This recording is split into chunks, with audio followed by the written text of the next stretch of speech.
I joked around with him. There was no arguing. There was no controversial. We weren't arguing politics or religion. We were just enjoying Thanksgiving. There were no red flags. He wasn't moody or angry or... Thanksgiving is a time for laughter, family, and maybe even a little harmless debate over politics or religion. That's how Jim Sitton described it. But for his family, this joyous holiday turned into a night of unspeakable tragedy. What no one saw coming was the quiet man at the table, who, just hours after dinner, shattered the peace by taking the lives of 4 family members. This chilling event happened 15 years ago, shaking the nation so deeply that the suspect earned the grim nickname, the Thanksgiving Killer, and landed on America's most wanted list with a hefty reward on his head. And today, we're peeling back the layers of this haunting case to uncover what could drive someone to commit such a horrifying act. What was the motive? What really happened that night? To answer that, let's rewind and take a look on Thanksgiving Day in 2009. That day, police were called to the home of Muriel and Jim Sitton in Jupiter, Florida, where a horrific massacre had just taken place, leaving 4 people dead. Among the victims were 33-year-old Carla Merhige, 33-year-old Lisa Knight, 79-year-old Raymond Joseph, and the most heartbreaking loss of all, Jim and Muriel's 6-year-old daughter, Michaela. The horror didn't end there. Several others were injured, and the most severe was Lisa's husband, Patrick Knight, who survived but was put into a medically induced coma for 3 months. As the paramedics arrived, the surviving family members told a chilling story that no one saw coming. What was supposed to be a peaceful holiday with family quickly turned into a scene from a nightmare. According to the Sittons, Michaela's parents, they had invited 16 people to their beautiful home in Florida for the celebration. Everything was going smoothly until Muriel's uncle, Michael Merhige, casually mentioned that his son, Paul Merhige, was on his way. Now, Paul's arrival wasn't exactly a warm welcome. Sure, he was family, but let's just say his relationship with everyone had always been a bit rocky. But before we dive deeper into what happened that Thanksgiving, let's take a closer look at Paul Merhige. As a kid, Paul was the golden child. He was the honor student, the one who aced every class and had his sights set on becoming a doctor. Things seemed pretty perfect for him, but after high school, that all started to unravel. Paul's behavior started changing. He became more violent, showing serious emotional instability that no one expected. He couldn't keep a job, and his future, which once looked so bright, started to take a dark turn. That dream of going to medical school? Yeah, it was long gone by then. By 1994, at just 20 years old, Paul had already become almost entirely reliant on his parents for financial support. Fast forward 2 years, and Paul was officially declared legally disabled. From that point on, he moved in with his parents, and what followed were 12 long years of escalating chaos for the whole family. During this time, Paul's violent and erratic behavior only seemed to grow worse. He was involuntarily committed to a psychiatric ward not once, not twice, but 3 times. Police visits to his parents' home became all too frequent, as they were often called to handle the aftermath of one domestic incident after another. And the incidents? They were disturbing to say the least. Paul threatening his parents with a gun, making disturbing suicidal threats, and engaging in a laundry list of other dangerous behaviors. It was clear things weren't getting better. They were getting worse. On top of this, Paul's relationship with his sisters, Lisa and Carla, began to fall apart in a big way. It seemed like he couldn't stand the fact that they had their own lives, while he was stuck in a cycle of anger and mental anguish. Paul started to blame them for everything that had gone wrong in his life. His failures, his isolation, his instability. He grew jealous of their ability to live normal lives while he was trapped in his own personal hell. The tension got so bad that he started making threats against his sisters, remarks so dangerous and unsettling that Lisa eventually had to file a restraining order against him. However, in a twist, the restraining order was later revoked, a decision that would come back to haunt them. By the year 2006, Paul's parents had truly reached their breaking point. They could no longer cope with the constant turmoil and danger in their own home. So, in a last-ditch effort to give Paul some space and maybe get some peace, they bought him a condo. But that wasn't all. They also hired a housekeeper, not just to keep the condo clean, but to monitor Paul's behavior and make sure he was actually taking his psychiatric medication. But even with all of these efforts to control the chaos, Paul had become something of a black sheep in the family. The situation had gotten so bad that during Thanksgiving gatherings, the hosts had started making it clear that Paul wasn't welcome. In fact, they told Paul's parents they could come, but only if they left their son at home. With all of this drama in the background, it's no wonder that the atmosphere in the Merhige family was tense, to say the least. And despite all the warning signs and the long history of red flags in Paul's life, his father still accepted his son's phone call that day. According to the host, Jim Sitton, Paul's father had actually told him that he was coming, even though Paul was originally uninvited. At that point, Jim thought, what could possibly go wrong? He hadn't seen Paul in years, and maybe Paul was doing better now, living independently, despite still being financially unstable and depending on his parents. Jim believed that maybe this time would be different. Father, Michael Merhige, you hear him on the phone and saying, oh, Paul's coming, we need directions. And I didn't think anything of it. I thought, okay, well, I haven't heard anything bad about Paul. I haven't seen him in 12, 14 years. I haven't heard any bad stories in like over 10 years. So the thought that went through my mind was, oh, okay, guess he's doing great. He's family. Gave him directions. Ironically, after that call, Paul's mother turned to his sister Lisa and jokingly said, I hope he doesn't kill us all. Little did anyone know, those words would become hauntingly prophetic. By the way, I post true crime and new cases here every day.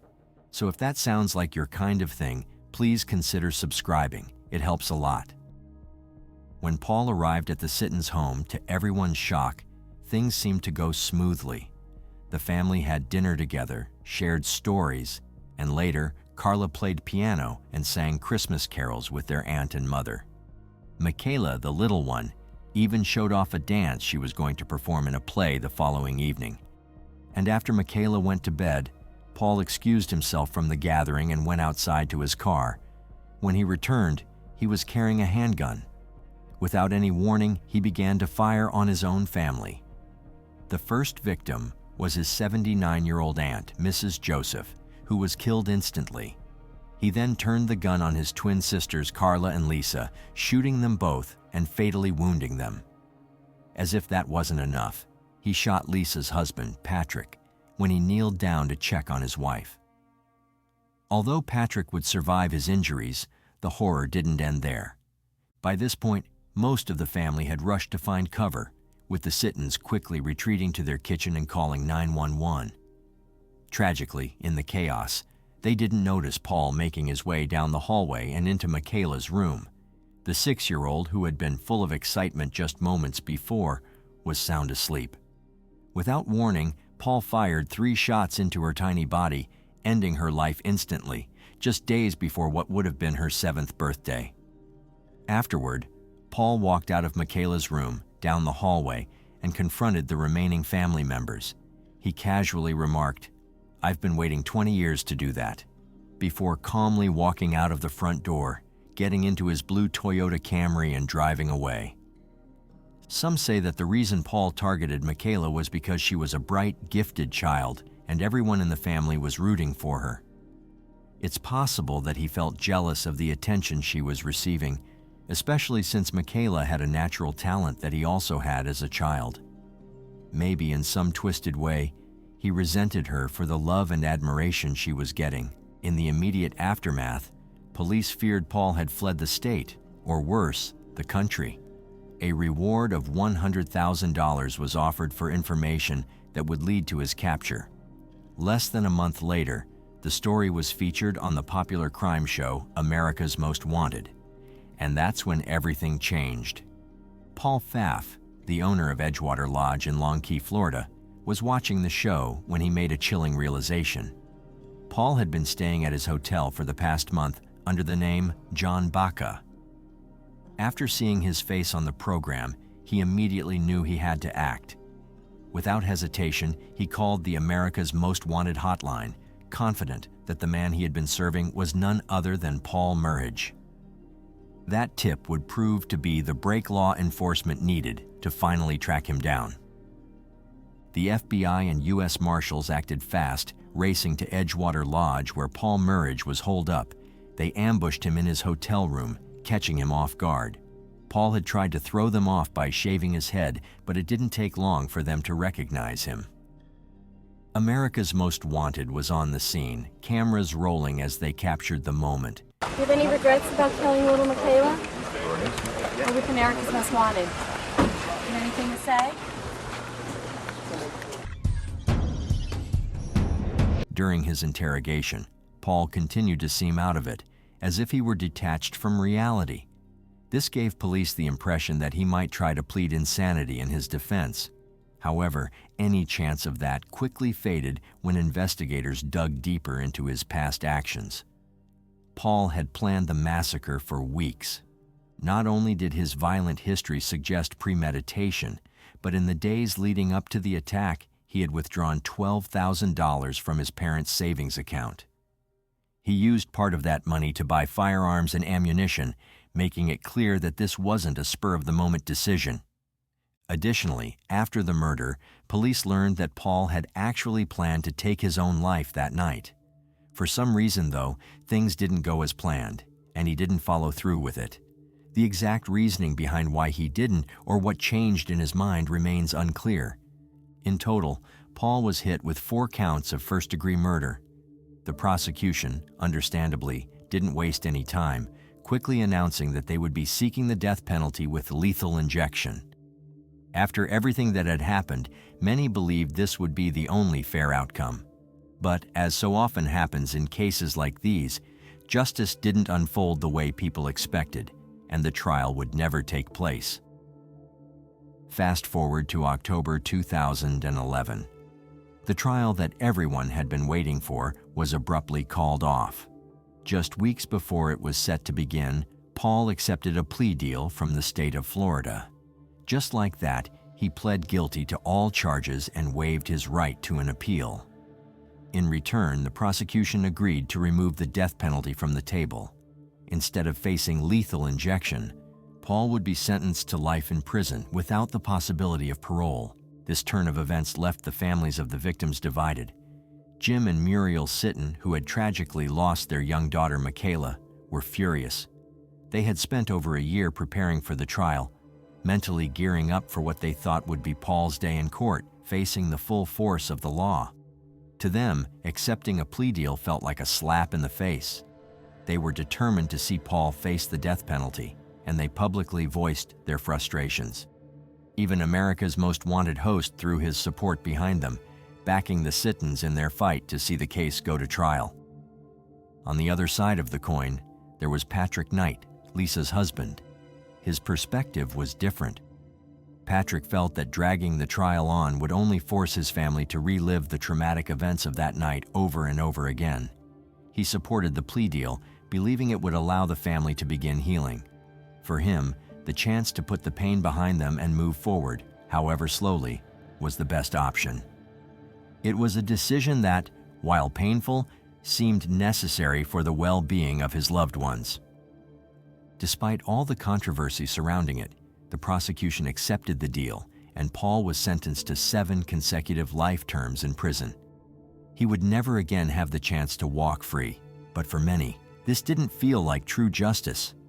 Some believed Paul should have faced the death penalty, while others thought his life in prison was enough. Paul's actions, however, didn't just affect the victims directly. They tore apart the very fabric of his own family. Jim and Muriel Sitton felt that Paul's father, Michael, shared some of the blame for what happened. They couldn't shake the feeling that Michael should have known better than to invite Paul over to his house, especially with his violent history. They filed a civil lawsuit against Michael, accusing him of criminal negligence for allowing Paul to stay with him, given what they knew about his violent tendencies. The case went to court, but it ended with a ruling that Michael wasn't criminally responsible for his son's actions. The judge dismissed the suit, leaving the Sittons feeling further disillusioned with the system. They had fought for justice for Michaela, but it seemed like it was slipping through their fingers at every turn. The families, torn by grief and anger, never spoke to each other again after the trial. As for Paul, he now sits in a Florida prison, his future sealed. He'll likely spend the rest of his life there, reflecting on the destruction he caused. Whether he feels remorse or not, that's something only he can truly know. But as the years pass, it's clear that the scars he left behind won't fade for the families affected by his actions. And after 15 years, this case still baffles many people, and that's exactly why we decided to dive deep into it. Now, we turn the questions on you. What do you think? Do you feel that justice has truly been served, or should Paul Merhige have faced the lethal injection for his crimes? Personally, I would lean toward the life sentence.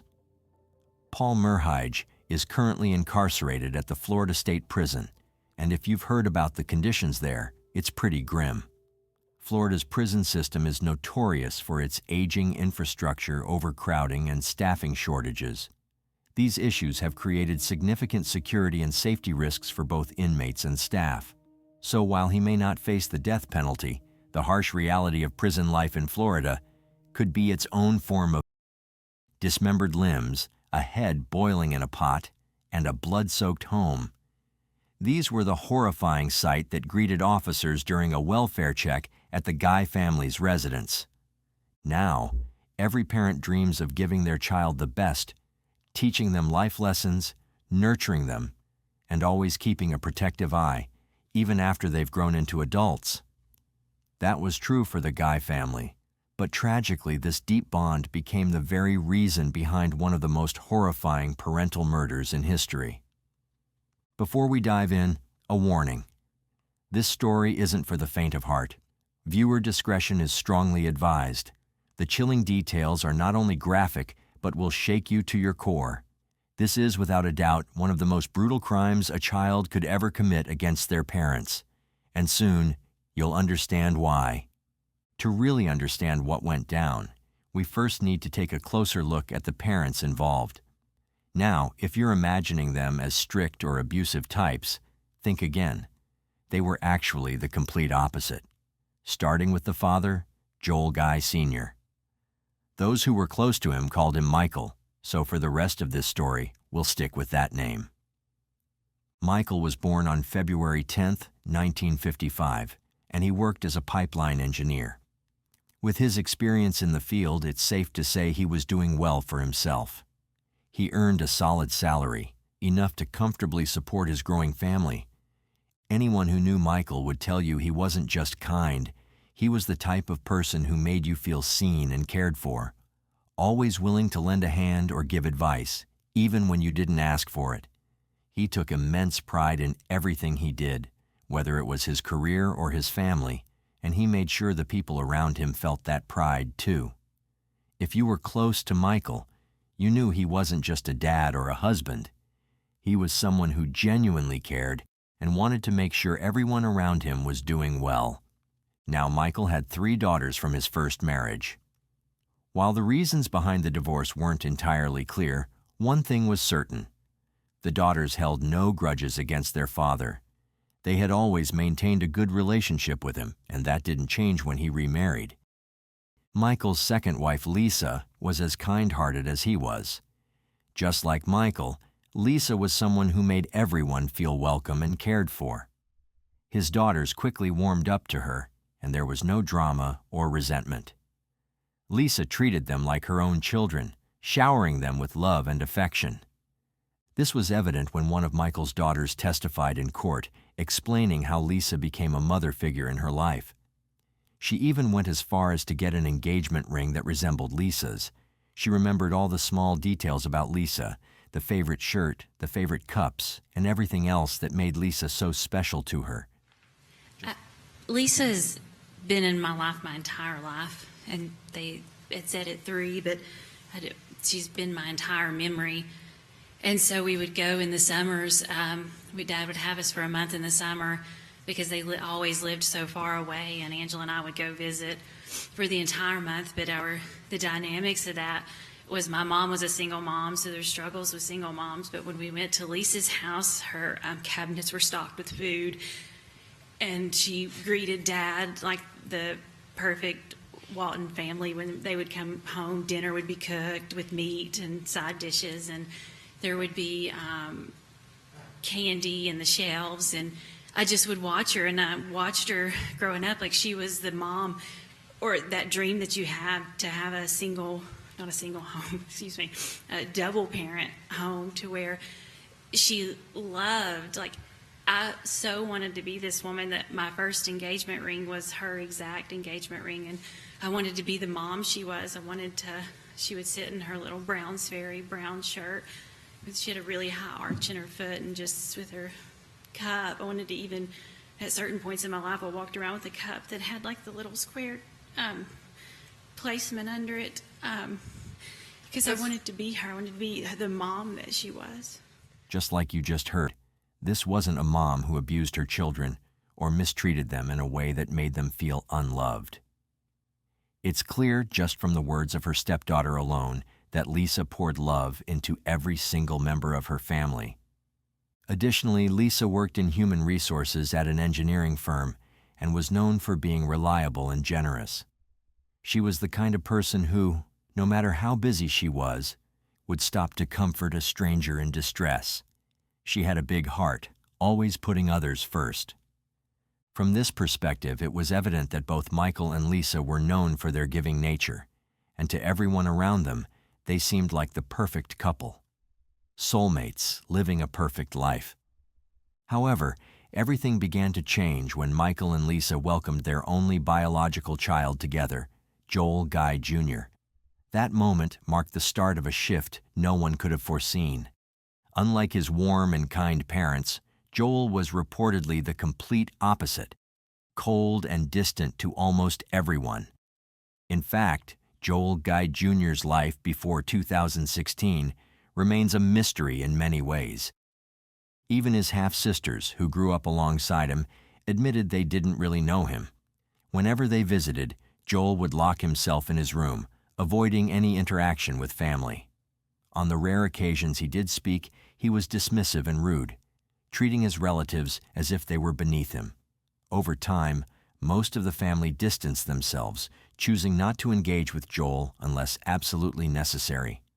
Joel's behavior was fueled by an inflated ego, believing he was the smartest person in the room at all times.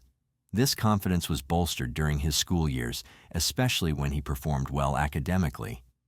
In his final years of high school, he attended the prestigious Louisiana School for Math, Science, and the Arts, a magnet school known for its small elite class sizes. Getting accepted into the class of 2006 only reinforced Joel's belief in his superiority. After high school, he enrolled at George Washington University for 1 semester before transferring to Louisiana State University, where he pursued studies to become a plastic surgeon. However, Joel never became a plastic surgeon, or held any job for that matter. While he was in school, up until the age of 28, he lived entirely off his mother Lisa's income.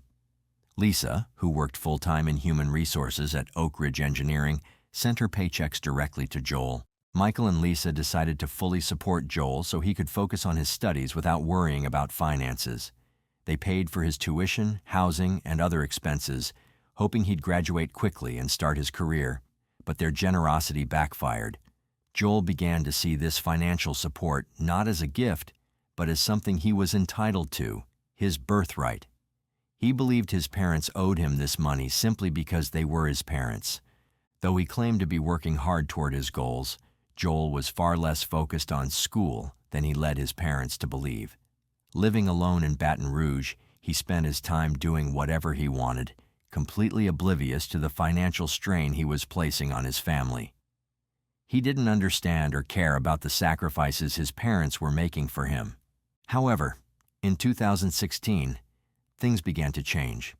Michael, Joel's father, lost his job and took a hard look at their finances. He realized that he and Lisa could retire if they stopped supporting Joel and sold their family home. Excited for this new chapter, Michael and Lisa shared their plans with their daughters in the family group chat. They explained that they intended to move into Michael's parents' home and stop financially supporting Joel. However, they were nervous about how Joel would react to the news. At 28 years old, Joel had never been financially independent, and his parents worried about what he would do once the financial support stopped. Despite their concerns, Thanksgiving that year seemed like a turning point.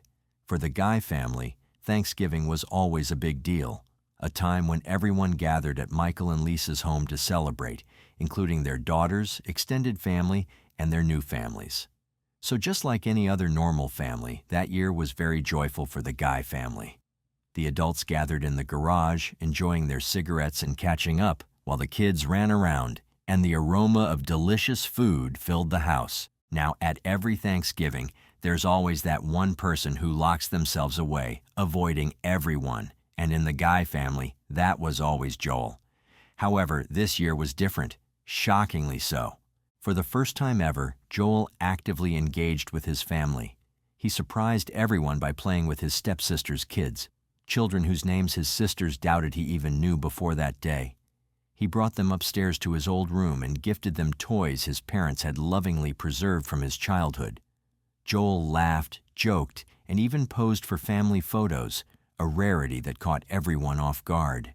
His sudden shift in behavior was so remarkable that his sisters whispered to each other about how he might finally be turning over a new leaf. What made Joel's transformation even more puzzling was its timing. Just weeks earlier, Lisa had told him that she had given her 2 weeks' notice at work. She and Michael planned to retire, sell the family home, and stop financially supporting him. Originally, they'd intended to break the news at Christmas, but Lisa decided to tell Joel early, hoping to give him time to prepare for independence. Everyone braced for a meltdown or tantrum, but instead, Joel seemed fine. More than fine, actually. He appeared happier and more social than anyone had ever seen him. His family took this as a positive sign. Maybe this was the wake-up call Joel needed. Perhaps he'd already made peace with the idea of standing on his own 2 feet and was reconnecting with his family as part of a fresh start. One of his sisters even mentioned to Michael that Joel might be trying to repair their relationship. Still, Michael held firm that they wouldn't resume funding his lifestyle, no matter how well he was behaving. Little did they know, Joel's cheerful demeanor masked something far darker. While he was smiling and bonding with his family, he was also laying the groundwork for a chilling plan. That day, Joel brought over 2 large plastic tubs, which he carried into the house without much explanation.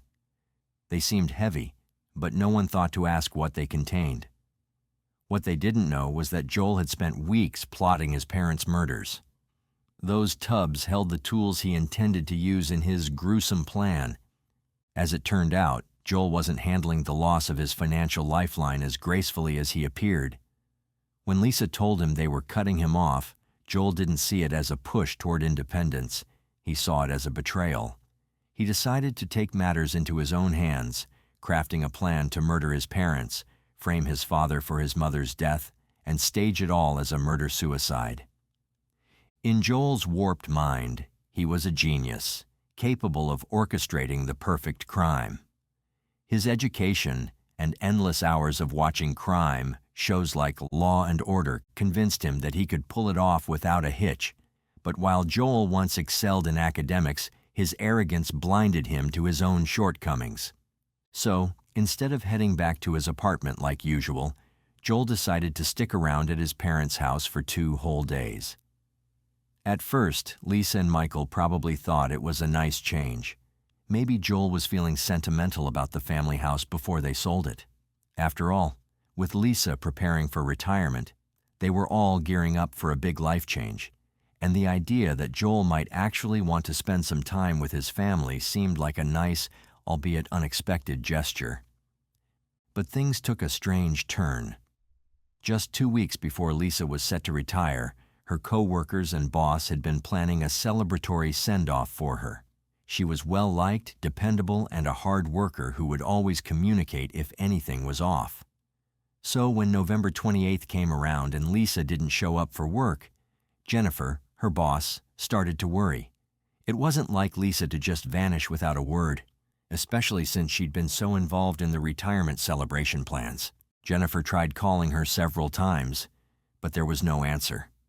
Then she reached out to Michael, but he didn't pick up either. That was strange. Lisa and Michael were the kind of people who always made sure to check in, even if something came up. This wasn't adding up, and Jennifer knew it. So after a couple more unanswered calls, Jennifer made the decision to call the non-emergency police line and request a welfare check at the Guy family home. My name is Jennifer Whited, W-H-I-T-E-D. And what company are you with? Jacobs Engineering. And what's a good callback for you guys? It is 865-216-6625. Okay, what's the employee's name? Lisa Guy, G-U-Y. Her husband's name is Joel, J-O-E-L. Should he be there too? Does he live with her? Yes, he does. Okay. And they do have a dog named Jake. I think he's a big baby. Okay.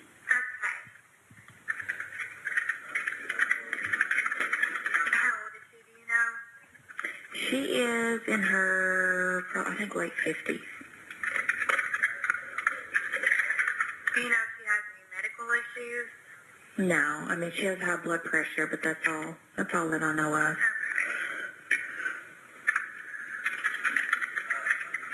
Yeah, I know that their house is for sale, and they are moving, and she is leaving our company, but that's supposed to be Friday, and this definitely isn't like her just not to show up. When the officers first arrived at the house, everything seemed normal, so they didn't think much of it and were about to call it off. But Jennifer, Lisa's boss, wasn't convinced. She had a gut feeling something wasn't right, so she called again. What they uncovered next was something no one could have prepared for. During a thorough check, the officers noticed a few strange things. The house had a "for sale" sign out front, but something seemed off. There was no lockbox on the front door for a realtor's key, and the doorknob didn't look like it had been there long. It didn't even match the door. It had obvious signs of being tampered with, likely with a screwdriver. Not wasting any time, the officers decided to check the back of the house. And that's when things took an even darker turn. The back door was missing its doorknob altogether. One officer peered through the hole where the knob should have been and was immediately hit with a blast of heat from inside the house. But that wasn't the worst part. There was a sharp, chemical smell hanging in the air. It was the kind of smell that instantly tells you something was seriously wrong. The officer looked closer and saw bottles of bleach scattered across the floor, still unopened. But the clues didn't stop there. He also noticed groceries that had been dropped at the front door, like someone had rushed inside without finishing what they were doing. That was enough for them to make their move. They headed back to the front, found an unlocked vehicle with the garage door opener inside, and used it to get access. The officers entered the house, and what happened next was all caught on body cam footage. Hello, Sheriff's Office! There's Don walking there.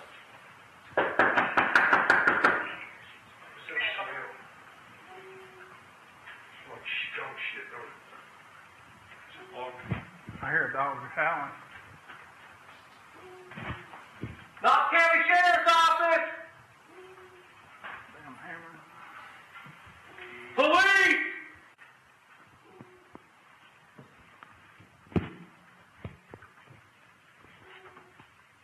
Police Department, Sheriff's Office!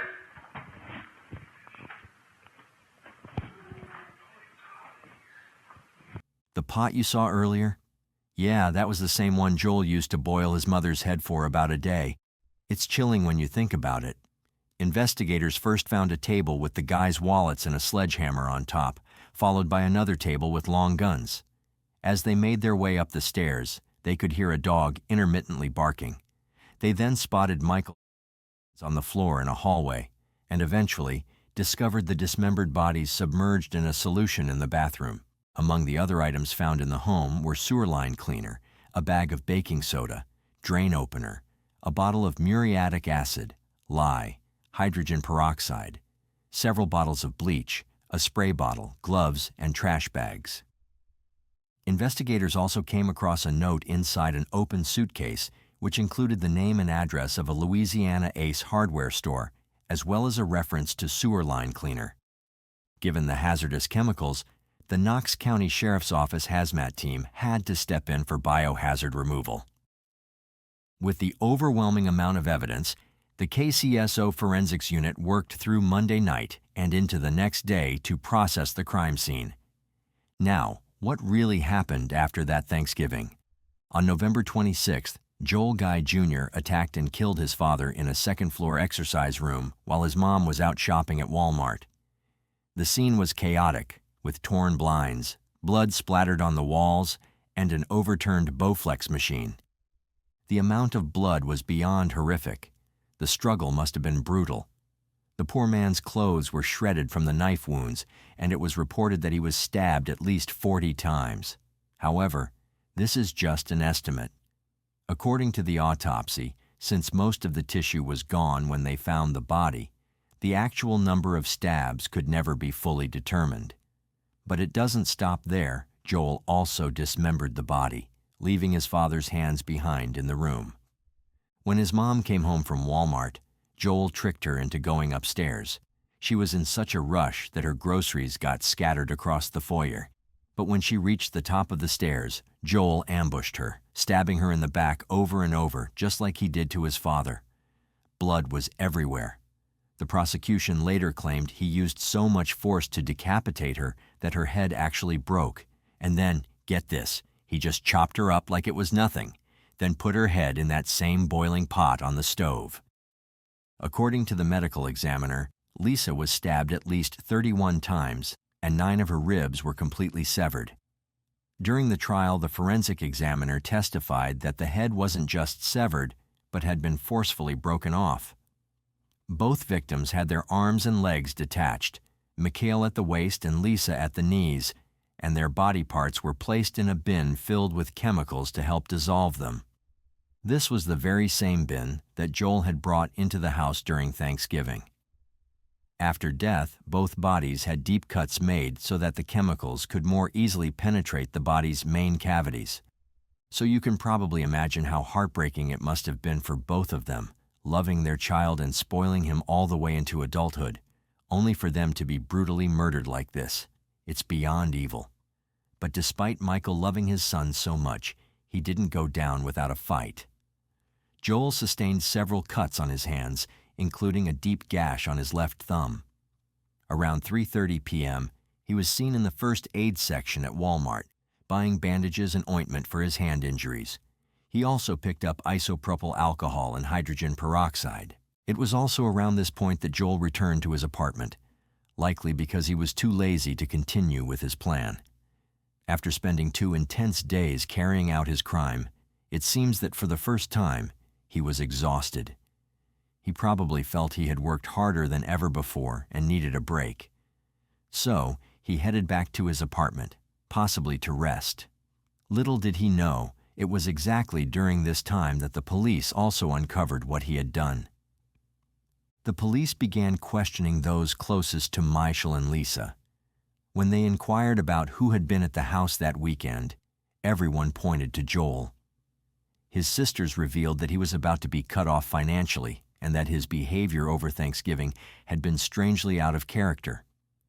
The soiled clothes found at the crime scene matched the description given by his sisters, and when investigators found a book bag containing a notebook filled with Joel's meticulous plan, it became undeniable. He was behind the murders.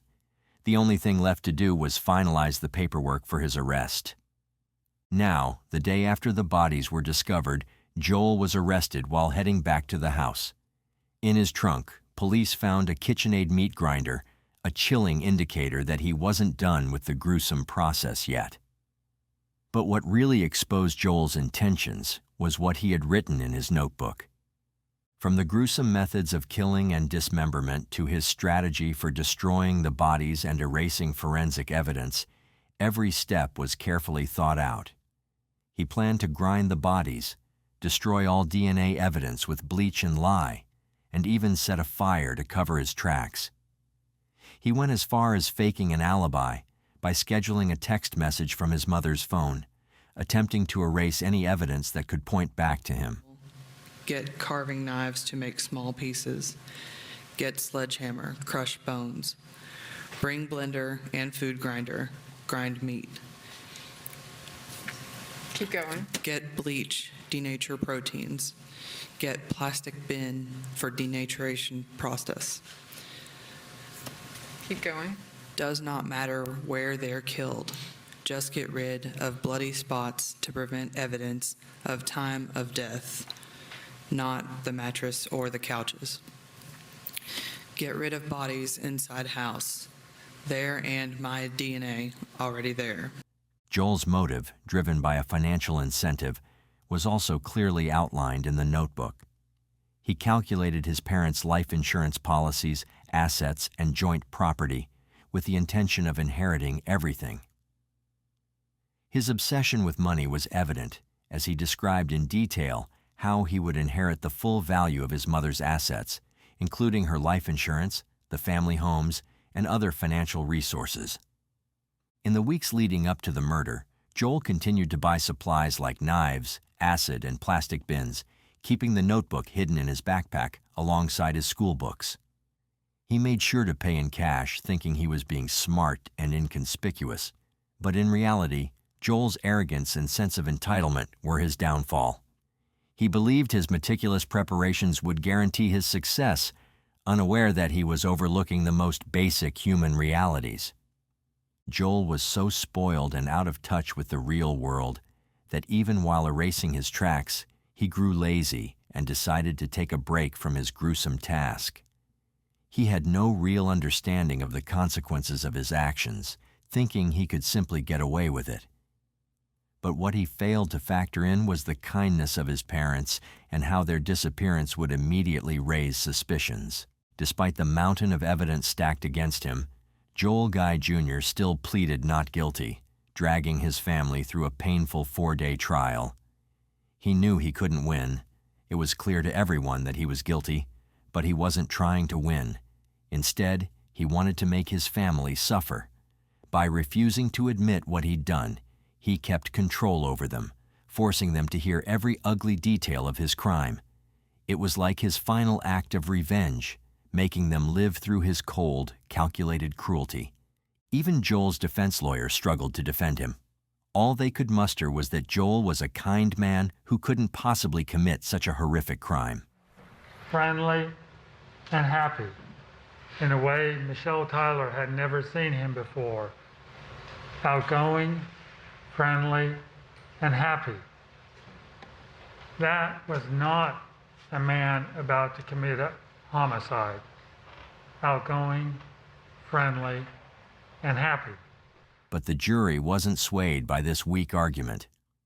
On October 2, 2020, Joel Guy Jr. was found guilty of 2 counts of premeditated first-degree murder, 3 counts of felony murder, and 2 counts of abuse of a corpse. He was sentenced to life in prison without the possibility of parole. Additionally, his appeal to overturn his conviction was shot down by the Tennessee Court of Criminal Appeals in April 2023. With that, Joel's fate was sealed. He will now spend the rest of his life behind bars at the Northwest Correctional Complex in Tiptonville, Tennessee, where he will forever live with the consequences of the brutal crime he committed. Now, remember when we first said that not much was known about Joel's past? Well, as the trial went on, a surprising revelation came to light. Joel actually had one and only one friend. People were shocked to find that Joel had a friend he cared so deeply about that he even called him in prison to apologize. That friend's name was Michael McCracken. Have much of a chance of being happy anymore. But you do. You do. Eventually you're going to meet somebody, and you claim that I haven't been an albatross or anything before, but I certainly would be now. Since I'm in freaking prison. On that basis, I think you should probably just sort of consider me dead. And move on with your life. So, I'm not going to try to initiate any more contact with you beyond. Very little is known about the nature of Joel and Michael's relationship, but it seemed that, at the very least, Joel respected him. The two met when they lived together in their high school dorms, and when Joel went off to study at George Washington University, he left after just one semester and transferred to Louisiana State University, where Michael was going. They ended up living in the same apartment building, and when Michael's roommate moved out, Joel moved back in with him. Some have speculated that their relationship might have been more than just friendship, but that's all we really know about the situation. When Michael was questioned about the case, he stated that he wasn't surprised that Joel had killed his parents.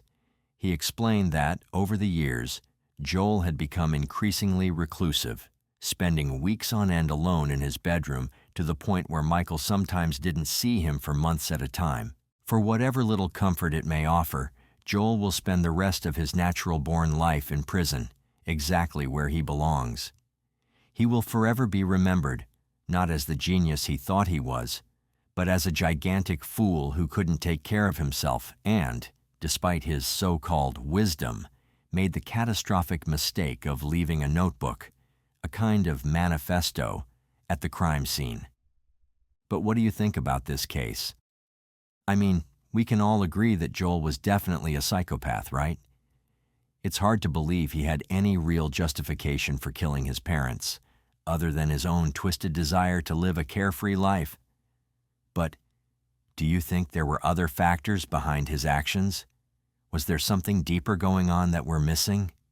Let me know your thoughts in the comments below. Hold on. Don't move. I'm here. I know. Don't move. I don't want to die. We're going to take care of you, okay? Make me alive. These were the chilling final moments of a 16-year-old, a child who became the third of 4 victims, murdered by the very man she once called her dad. To the outside world, the Kahler family was the epitome of the American dream. Successful, beautiful, and seemingly perfect. Neighbors admired them, friends envied them, and strangers wished for a life like theirs. But behind that polished facade lay a storm of secrets, manipulation, and simmering rage. The cracks in their picture-perfect life grew too wide to hide, and when they finally broke, it wasn't just a family falling apart, it was a tragedy that no one could have imagined. James Craig Kahler, the patriarch, appeared to have it all. With a 6-figure salary and a stable career, he was the provider of a dream life. His wife, Karen, embodied the perfect housewife and supermom, managing the home and supporting their 3 kids, Emily, Lauren, and Sean. From straight-A report cards to local sports stardom, the Kahler kids seemed to thrive under their parents' guidance. They were everything a family was supposed to be, or so it seemed. Let's rewind the clock, and you'll find the story of how this perfect family was built on sacrifices, compromises, and silent struggles. For starters, Karen gave up her dreams of earning an engineering degree to marry Craig and support his ambitions.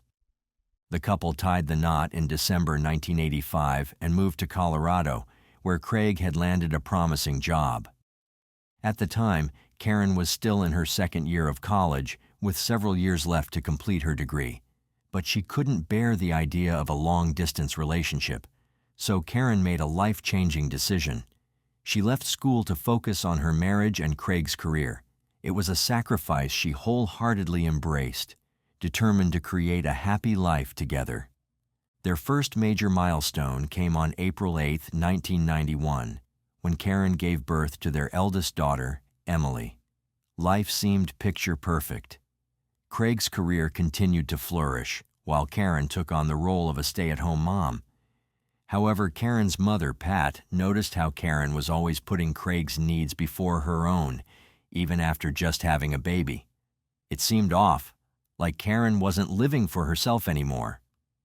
In 1992, Craig's career brought another change, a lucrative job opportunity in Greenville, Texas.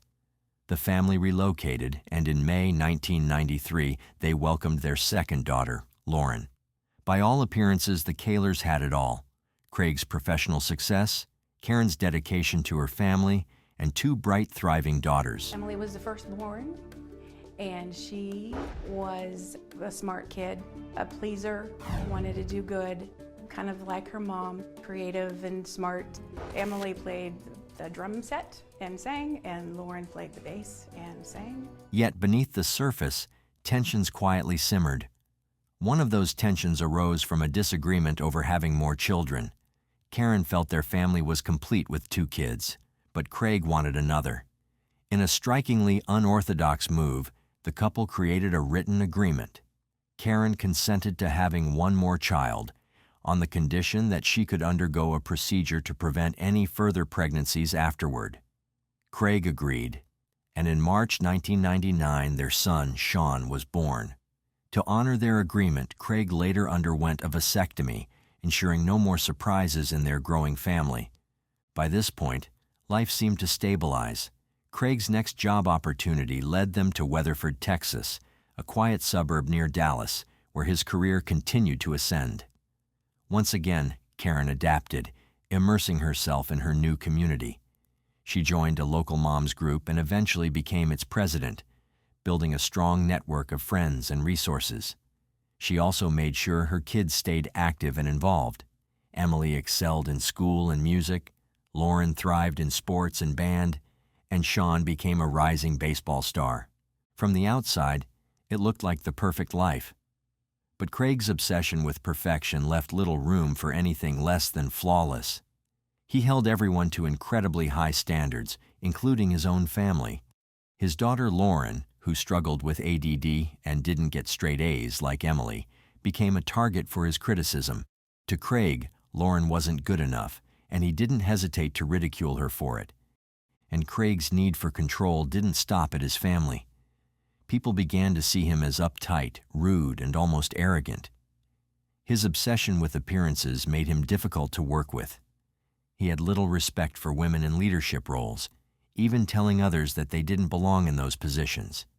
He also gained a reputation for being cheap, borrowing tools for home projects instead of buying them, tagging along to strip clubs with coworkers, and asking them to buy him dances. Despite earning a solid $180,000 a year, Craig kept a tight grip on the family's finances. Karen had a strict weekly allowance, and every time she went shopping, she had to save the receipts. Craig would scrutinize each one when he got home, blowing up in anger if he thought something was unnecessary or too expensive. But it wasn't just about money. Craig's control extended to every aspect of their life, even their sex life. Every night at 8:30 p.m., Karen had to be in bed for their routine. If she took a phone call after 8 p.m., she would whisper to her friends, apologizing and saying she had to go because Craig required her to be in the bedroom at a specific time. If she didn't do what he wanted, bedtime at 9, she would, quote, pay for it. It became such a routine that their kids even knew not to disturb them after 8:30. Even when Karen was sick, she had to comply with Craig's demands. Refusing him was dangerous.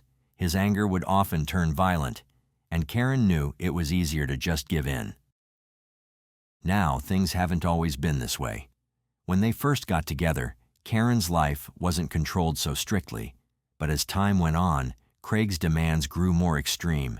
He even suggested bringing a third person, specifically a woman, into their relationship, just to watch Karen and her together. Karen wasn't comfortable with this at all, but she found it difficult to say no. Desperate for some space and something of her own, Karen secretly joined a gym. She'd always enjoyed working out, and it was a way to regain some control over her life. Craig, ever controlling, refused to pay for the membership, so Karen worked odd jobs, like baking cakes, to fund it herself. By January 2006, she had saved enough to join Powerhouse Gym, and she quickly became a regular. Eventually, she even took on a part-time job as a personal trainer. Surprisingly, Craig didn't mind her working at the gym, but he set one condition. She had to be home by the time the kids returned from school. And just like always, Karen excelled at whatever she did. She quickly made friends at the gym and soon developed a habit of complaining about Craig at work.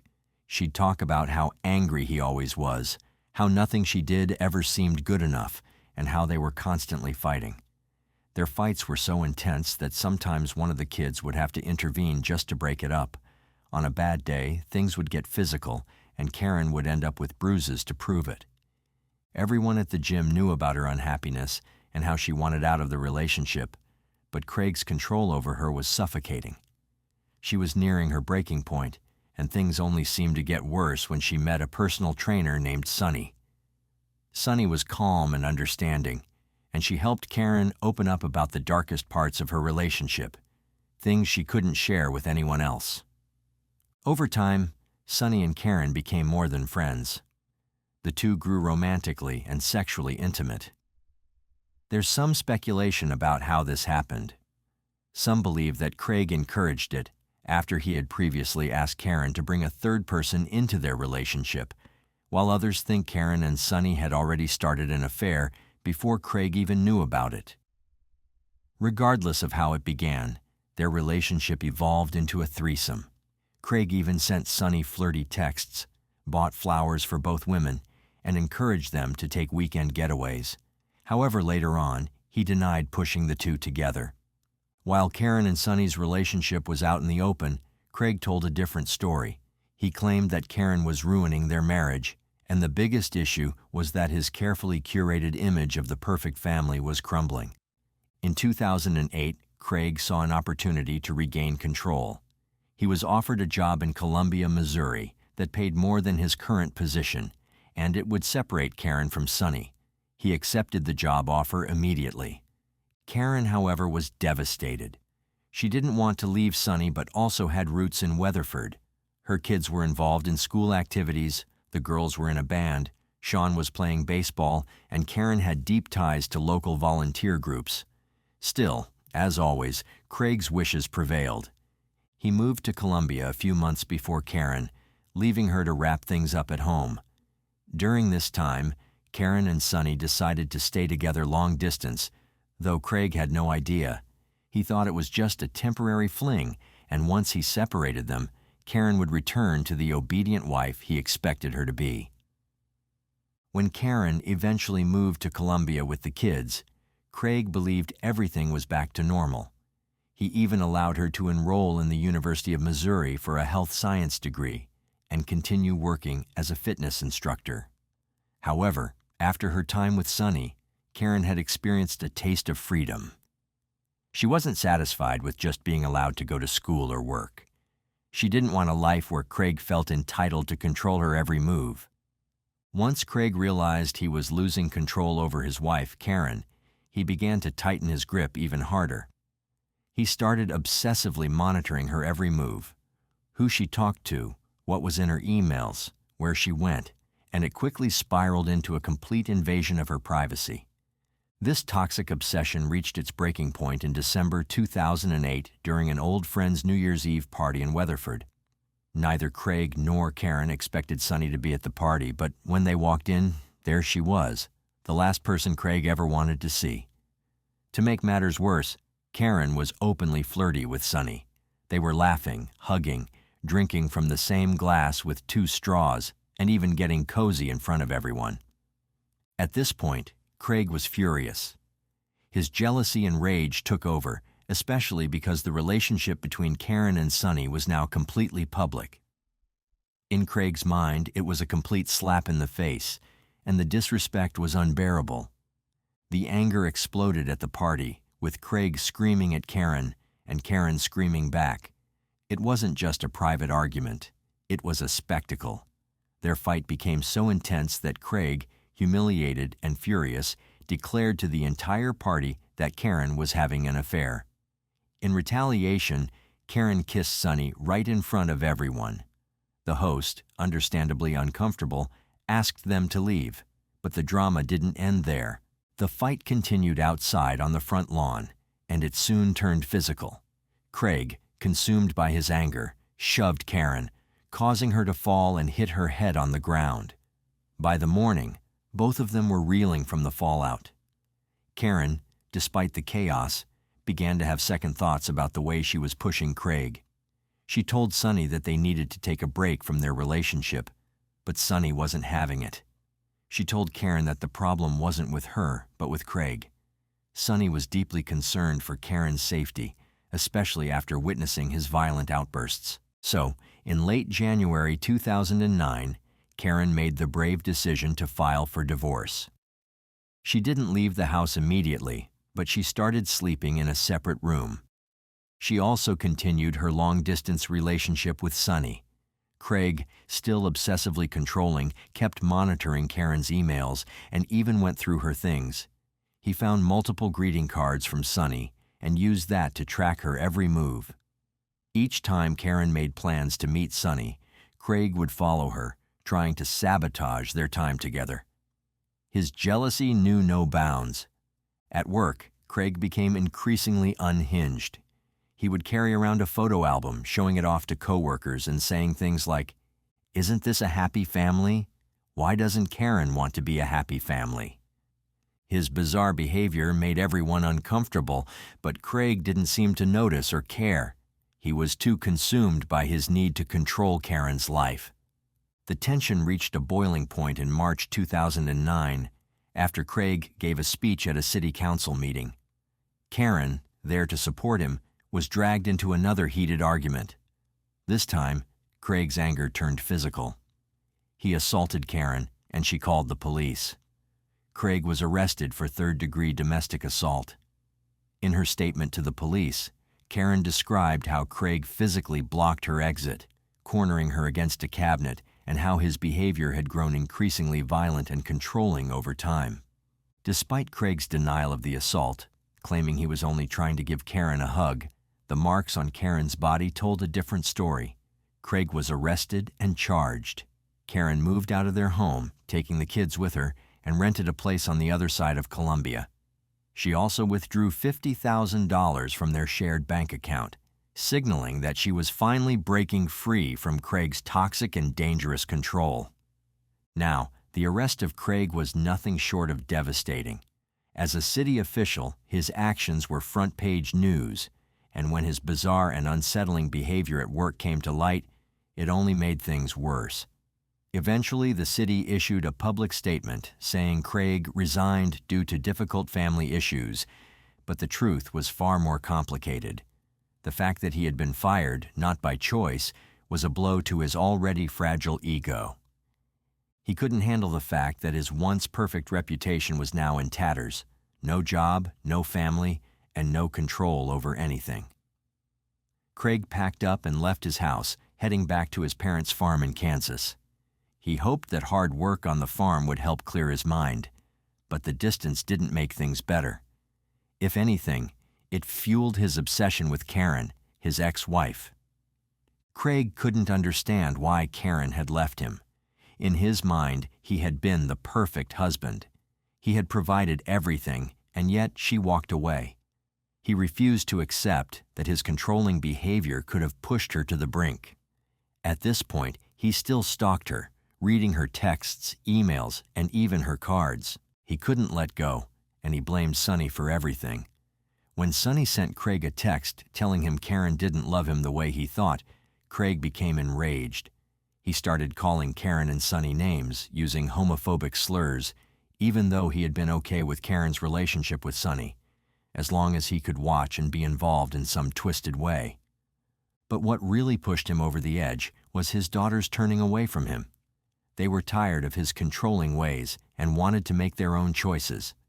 Emily, his oldest daughter, was the first to break away.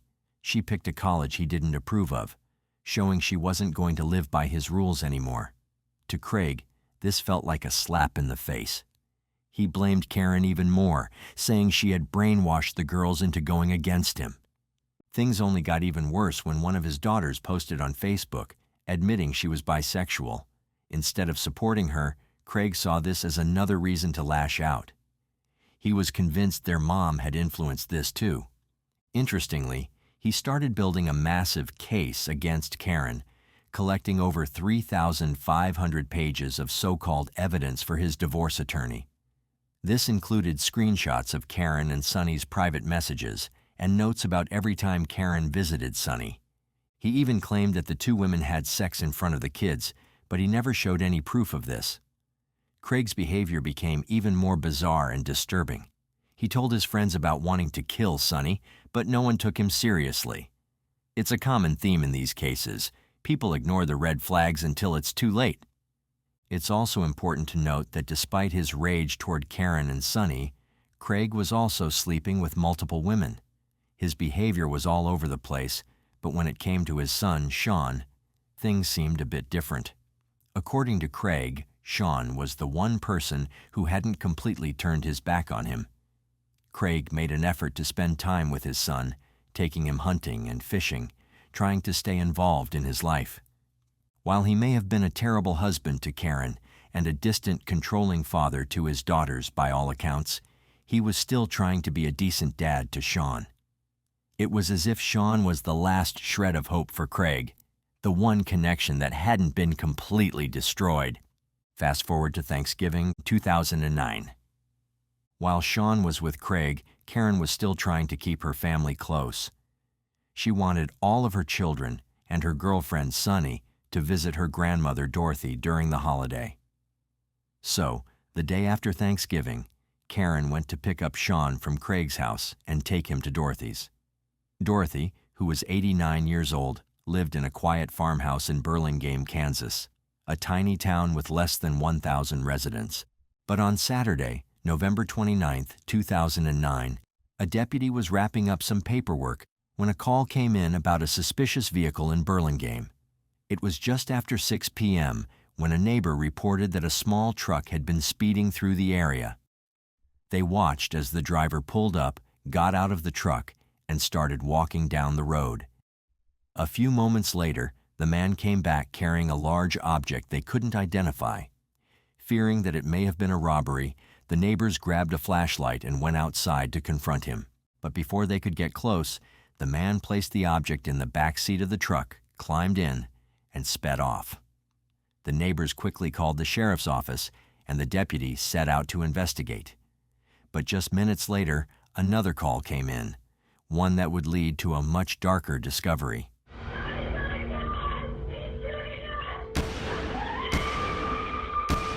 The deputies immediately knew this was serious, but nothing could have prepared them for what they would find when they arrived. As they entered Dorothy's home, the first person they found was Dorothy herself. She was bleeding heavily on the kitchen floor, having been shot several times. She was still alive, but barely. They rushed to the next room, where Karen was found in the dining area. She had been shot twice and was already dead. In the lounge, they discovered 18-year-old Emily lying behind the couch. She, too, had been shot twice. The second shot likely paralyzed her instantly, and she had died. Then the deputy heard a faint voice calling for help from upstairs. It was Lauren. 16-year-old Lauren was still alive, but her injuries were severe.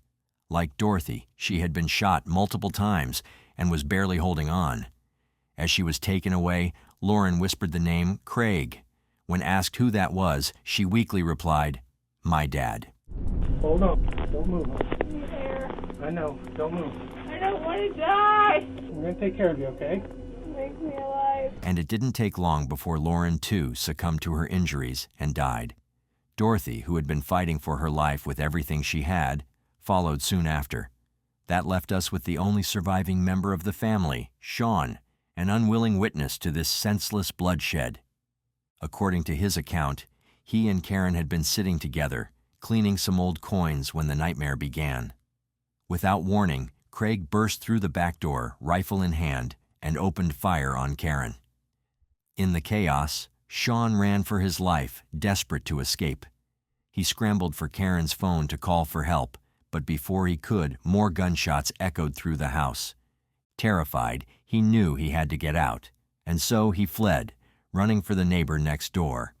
Understandably, a search warrant was issued immediately for Craig, and it didn't take long for the authorities to locate his car, abandoned in the middle of nowhere, eerily out of place. Inside, the officers found a chilling scene: a stash of more ammunition, unopened bottles of anxiety medication, and a backpack packed with the essentials such as soap, toilet paper, and canned food, as if he had been preparing for something. But Craig himself was nowhere to be found. Hours later, though, he was spotted wandering aimlessly down a deserted road, disheveled and looking lost. When he saw the officers approach, he didn't try to run. Instead, he muttered, "I'm the guy you're looking for," and was arrested without a struggle. Craig's defense team argued that his mental health issues, including depression and multiple personality disorders, pushed him to the brink. They claimed he had snapped, unable to control his actions. However, the prosecution painted a much darker picture, one of a man whose actions were chillingly premeditated. To back up their claims, they presented a crucial piece of evidence. Craig's expert psychiatrist testified that while he did suffer from depression, he still had the clear ability to plan the murders. The fact that he spared Sean's life was a key detail, demonstrating that his actions were calculated, not impulsive. 2 years after the murders, the final trial began. Sean, now 12, showed extraordinary bravery as he took the stand to recount the horrifying events. With striking clarity, he described the moment he witnessed his father shoot his mother and the chaos that followed. His testimony left no doubt. Craig's actions weren't a spur-of-the-moment lapse in judgment, but the culmination of months of simmering rage and calculated intent. Sonny also took the stand, shedding light on the abusive relationship between Karen and Craig. She recounted her attempts to protect Karen from Craig's volatile behavior, revealing that he initially appeared unfazed when she and Karen began their relationship. However, his demeanor shifted drastically, becoming hostile only after Karen decided to leave him. However, Sonny also admitted that her testimony was based on memory and what she had heard from Karen without physical evidence to back it up. After just 2 hours of deliberation, the jury reached a unanimous verdict. Craig was guilty of capital murder. His plea of insanity was rejected, leaving him to face the harshest punishments, either the death penalty or life without parole. Kahler showed no emotion today as he heard his fate.